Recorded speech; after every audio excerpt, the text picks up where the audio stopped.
Imagine a future where fresh, nutritious food is grown right in the heart of our bustling cities across the world. With the rising food costs and the limited land areas, traditional farming methods face significant challenges. In Hong Kong, currently, only 1.27% of the lands are used as farmlands. And we are importing 20 million tons of water annually from mainland just for planting. And this costs about 200 million Hong Kong dollars. Imagine the cost. But hydroponics, yes, hydroponics, offers a revolutionary solution, allowing us to cultivate crops efficiently and sustainably by using the minimal resources. Hello everyone, I'm Ryan from YCYS Hong Kong. Today, I invite you all to explore the potential advantages of hydroponics and how it can transform our approach to local food production. First of all, what is hydroponics? It is not your ordinary soil planting gardening. The main difference between them is their growth medium. Rather than soil, hydroponics uses a nutrient-rich water solution with a substrate. For example, the vermiculite and the coconut coil. And the nutrients a plant needs are delivered directly through these substrates and the solutions. As you may not know, setting up hydroponics is remarkably simple. A cup, some tissue papers, some water, and a seed. That's all you need. Oh wait, and perseverance, perseverance, and perseverance. Because you don't want to see your plants dying without water each day, right?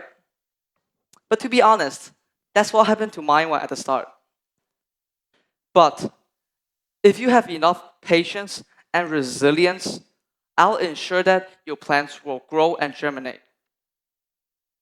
Now, since you've had a basic understanding of what hydroponic is, you may be wondering, why don't we just use traditional farming methods? There are three main advantages of hydroponics. One, we can precisely adjust the pH values and the nutrients inside. By doing this and create the optimal condition, the plants will grow much more faster. Two, hydroponics has a higher water efficiency. About 90% of the water are reused during this process. And three, hydroponics can be set up vertically or in a compacted way. This can save spaces. You can even have your own one on your balcony. Let's take a look at Netherlands, for example.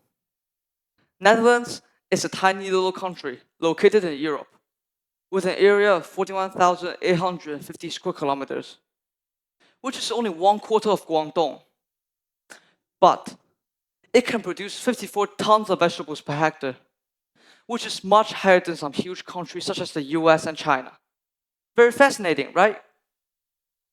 Hydroponics are set up in their greenhouses with this vital part called the ebb and flow system, where the water solutions are periodically filled into the plant trays and then flows back to the reservoir.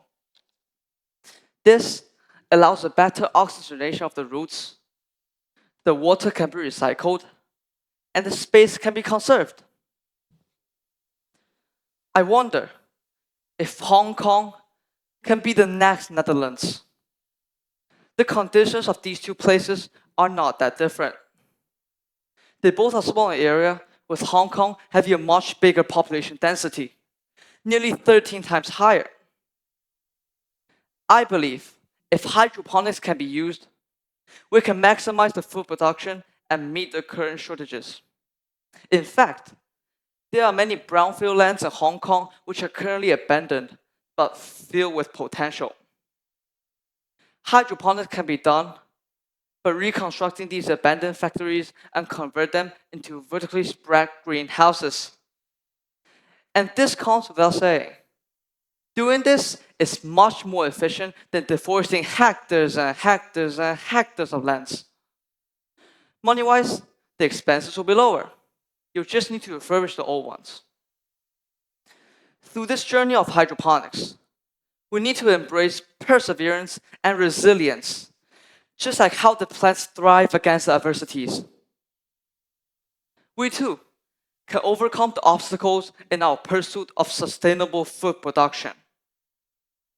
Now, imagine a future when people speak of our cities, words like self-sufficiency, fresh vegetables, and towering plantations come to mind.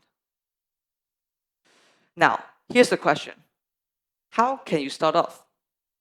To begin this, you can set up a hydroponics on your balcony. Take a plastic cup, half fill it with water, soak a tissue paper in, and put some coconut coil inside. And finally, plant your favorite seed. In the following days, all you have to do is to keep it moisturized. By taking these steps, you're not just planting your own plant, but you're also inspiring others to join in. We don't have to wait for corporations to take the lead. We can kick off our hydroponics in our home today. I'm Ryan. Thank you for listening.